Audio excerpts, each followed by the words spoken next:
علماء آج ان کی کتاب کے سلسلے میں اتنے اچھے اور اہم لوگ یہاں جمع ہوئے. اور شکیل بھائی تو وہ آدمی ہے نا کہ ان کے بارے میں تو جان بھائی نے لکھا ہے کہ نظر پر بار ہو جاتے ہیں منظر، جہاں رہی ہو وہاں اکثر نہ رہی ہو. تو یہ تو کوئی پروفیشنل قسم کے گفتگو باز آدمی نہیں ہیں. جہاں ان کا جی چاہتا ہے صرف وہاں جاتے ہیں، یا جن سے محبت کرتے ہیں ان سے ملتے ہیں. تو یہ لگژری ان کو حاصل ہے جو ہمیں میسر نہیں ہے. ہمیں تو اپنی یعنی ظاہر ہے جو بھی ذمہ داریاں اس کے تحت سبھی سے ملنا ہوتا ہے.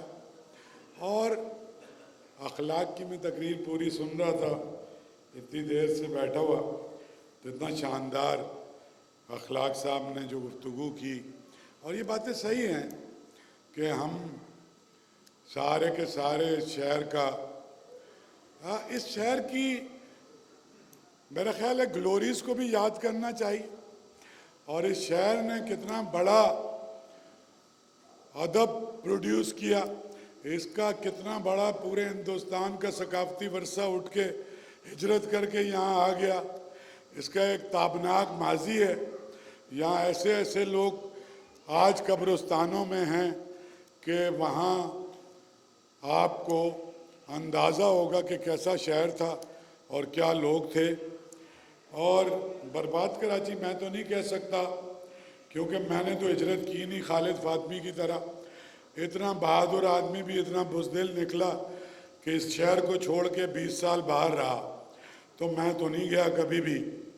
تو پہلی تو اس شہر کی کمٹمنٹ یہ ہے بھیا کہ اس سے آپ ہجرت نہیں کرو گے، اور اگر ہجرت کرو گے تو پھر اس شہر پر دعویٰ نہیں کرو گے. جو یہ چھوڑ کے چلا گیا یہ شہر اس کا نہیں ہے.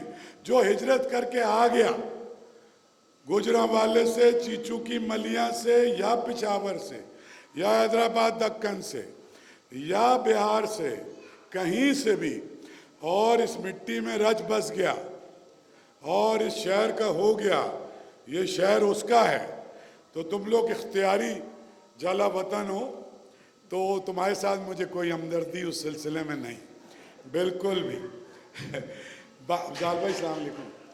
باقی ظاہر ہے کہ ہر تحریر، آپ ایک زبردست آدمی ہیں، آپ میں ایک تنوع ہے، اور آپ کی دوستیاں بھی بہت ڈائیورسٹی ہے آپ کے تعلقات میں بھی. اور آپ کی کتاب ظاہر ہے مجھے بھی کاشف نے لا کے دی تھی، اور میں نے بھی کچھ پڑھی ہے. کچھ چیزیں مجھے بہت بری بھی لگی ہیں، وہ میں جلسے میں نہیں بتاؤں گا، اکیلے میں بتاؤں گا. لیکن کوئی ایسی بری تم نے لکھی نہیں ہے. مطلب مجھے جو پرسنل کچھ ریزرویشن کچھ چیزوں پہ تھی، وہ چونکہ آج تو آپ کی شادی کا فنکشن ہے، یہ دوسری شادی، کیونکہ ظاہر ہے آپ کی جو ایک کریٹیوٹی ہے اور جتنا زبردست اس کا اہتمام ہوا ہے، تو ایک تو میں آپ کو مبارکباد دینا چاہتا ہوں کہ اتنا شاندار ایونٹ کیا ہے. اور آپ کی تقریب کی وساطت سے میں سب کو یہ احباب کو بتانا چاہتا ہوں کہ اس سال جو 17ویں عالمی اردو کانفرنس ہو رہی ہے، اس میں تمام کی تمام کانفرنس صرف ان اکابرین کے بارے میں ہوگی جنہوں نے اس شہر میں آ کے اپنی سکونت اختیار کی.